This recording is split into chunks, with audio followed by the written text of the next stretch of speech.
PSC CC 2022 এই কুৱেশ্যনটো অহা দেখা গৈছিল আৰু ইয়াতে যদি কুৱেশ্যনটো চোৱা যায় ইয়াতে আমাক কিছুমান এলফাবেট দিয়া আছে আৰু সেই এলফাবেট কেইটাৰ মাজত কানেকশ্যন চাই পেলাই কানেকশ্যনটো আমাক ভালদৰে মন কৰিব দিছিলে আৰু লগতে সেই একেটা কানেকশ্যনত ইয়াৰে আমাৰ কাৰেক্ট এনসাৰটো উলিয়াব দিছিলে তো এনেকুৱা ধৰণৰ কুৱেশ্যন আমি প্ৰথমতে চাব লাগে যে প্ৰথম এলফাবেটৰ লগত ইয়াৰে যিটো সেকেন্ড ৱৰ্ড আছে তাৰ প্ৰথম এলফাবেটৰ কিবা কানেকশ্যন আছে জানো আৰু যদি সেইটো আমি মন কৰো আমি ইয়াতে দেখা পাম কি আছে ইয়াতে আছে এল ষ্টাৰ্টিঙত কি আছিলে এল আছিলে তাৰপিছত এম আছে তাৰপিছত N L M N O মানে প্যাটাৰ্ন এটা চলিছে ন মানে সিৰিয়ালি আছে তো ইয়াৰে পাছত কোন আহিব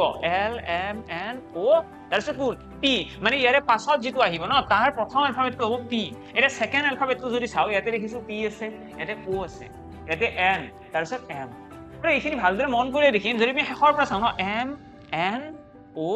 P মানে ৰিভাৰ্স order M N O P এটা M ৰ আগত কোন আহিব L আহিব ন L ৰ পাছত M L M N O P আৰু আমি দেখিছো যে ইয়াতে M দুটা আছে বা N দুটা আছে তো L কিমানটা হ'ব L দুটা হ'ব অপচন কোনটো আছে তো অপচন সি আমাৰ কাৰেক্ট হৈ গ'ল আশা কৰো ক্লিয়াৰ সকলোৰে যদি ভাল লাগিছে লাইক কৰিবা থ্যাংক ইউ